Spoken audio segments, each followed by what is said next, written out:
99 రోజుల ప్రజాపాలన ప్రగతి ప్రణాళికలో భాగంగా ములుగు జిల్లా మంగంపేట మండలం మల్లూరు మంగంపేట గ్రామాలు ఏర్పాటు చేసిన ప్రత్యేక ప్రజా దర్బార్ కార్యక్రమంలో మంత్రి సీతక్క పాల్గొన్నారు. పర్యటనలో భాగంగా తొలుత మల్లూరు శ్రీ హేమాచల లక్ష్మీ నరసింహస్వామివారిని దర్శించుకున్నారు. అనంతరం మల్లూరు మంగంపేట గ్రామాల్లో నిర్వహించిన ప్రజా దర్బార్ కార్యక్రమంలో మంత్రి సీతక్క పాల్గొన్నారు. ప్రజల సమస్య పరిష్కారం కోసం ఏర్పాటు చేసిన ప్రజా దర్బార్ కార్యక్రమాల్లో మంత్రి సీతక్క జిల్లా కలెక్టర్ దివాకర్ టీఎస్తో కలిసి ప్రజల సమస్యలు నేరుగా అడిగి తెలుసుకుంటూ అర్జీదారుల నుంచి దరఖాస్తులు స్వీకరించారు. ఈ సందర్భంగా మంత్రి సీతక్క మాట్లాడుతూ గ్రామాల్లోని సమస్యలు నేరుగా పరిష్కరించడానికి గ్రామాల్లో ప్రజా దర్బార్ కార్యక్రమానికి శ్రీకారం చుట్టడం జరిగిందని పేర్కొన్నారు. మారుమూల ప్రాంతాల్లో ఉండే గ్రామస్తులు కార్యాలయాలకు రాలేక ఇబ్బందులు ఎదుర్కొంటున్న వారిని దృష్టిలో ఉంచుకుని స్వయంగా గ్రామాల్లోనే ప్రజా దర్బార్ నిర్వహించి సమస్యలపై గ్రామ అభివృద్ధిపై కూలంకుషంగా చర్చించుకోవడానికి అనువుగా ఉండడానికి ఇలాంటి కార్యక్రమాలు ఏర్పాటు చేయడం జరుగుతుందని స్పష్టం చేశారు. ఈ కార్యక్రమం ద్వారా స్థానిక సమస్యలు వెంటనే పరిష్కరించడం వల్ల ప్రజల సమస్యల నుంచి ఉపశమనం కలగడమే కాకుండా అనేక ప్రయోజనాలు చేకూరుతూ మెరుగైన అభివృద్ధి సాధ్యపడుతుందని తెలిపారు.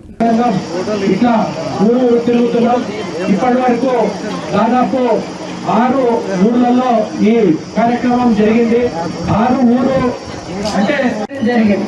ఈరోజు మరి ప్రజాప్రతినిధులు లేక గ్రామాలలో వాస్తవానికి ఒకవైపు కేంద్రం నుంచి నిధులు వచ్చే పరిస్థితి లేదు, గ్రామ సర్పంచులు లేక, మరొక వైపు మరి గ్రామాలు కూడా ఇబ్బంది పడుతున్న క్రమంలో ఇది మన ములుగు నియోజకవర్గంలో 2 రోజుగా మన ములుగు జిల్లాలో అయితే మొదటి రోజు వాజడ వెంకటాపురంలో రాత్రి 12 గంటల వరకు కూడా మరి గ్రామ సభలు నిర్వహించడం జరిగింది.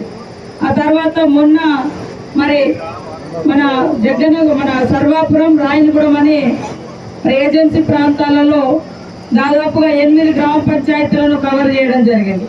ఈరోజు మంగపేటలో మరి లక్ష్మీ నరసింహస్వామిని దర్శించుకొని అక్కడ జరగబోయేటువంటి 27 నుంచి జరగబోయేటువంటి శ్రీ లక్ష్మీ నరసింహస్వామి గారి యొక్క కళ్యాణ ఏర్పాట్లను సమీక్షించి అధికారులకు దిశానిర్దేశం చేసి జరుగుతున్న పనులను కూడా పరిశీలించి మరి మల్లూరులో ఒక 4 గ్రామ పంచాయతీల వాళ్ళతోటి కార్యదర్శుల నివేదిక, తర్వాత గ్రామ ప్రజల యొక్క స్వయంగా వచ్చి వాళ్ళ అప్లికేషన్లు కూడా తీసుకొని అక్కడికక్కడే కొన్ని శాంక్షన్స్ ఇచ్చి మరి ఇక్కడికి రావడం జరిగింది.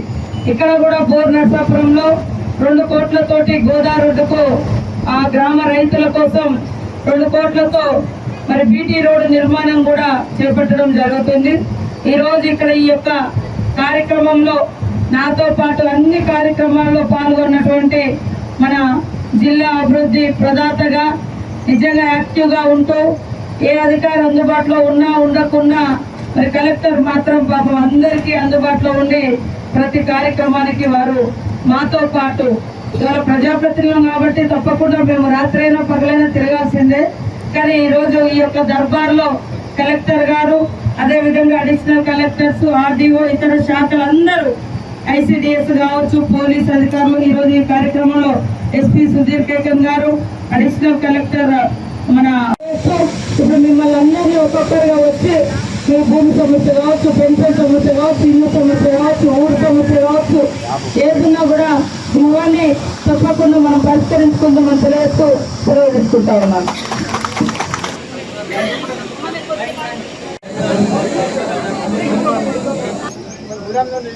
గ్రామ పంచాయతీ పరిధిలోనే మరి ప్రజల్ని వాళ్ళ సమస్యలు ఏమున్నాయో వ్యక్తిగత విజ్ఞప్తులు, దరఖాస్తులను తీసుకొని అధికారులందరి సమక్షంలో కొన్నిటికి అప్పటికప్పుడు పరిష్కారం. ఇంకా మేజర్ గా కలెక్టర్ గారు చెప్పినట్టుగా ఇల్లులదే చాలా పెద్ద ప్రాబ్లం గా, అంటే చాలా ఎక్కువ అడుగుతున్నారు. గత బట్టలు మేడం ఇలా లిస్ట్ కూడా తీసుకోండి.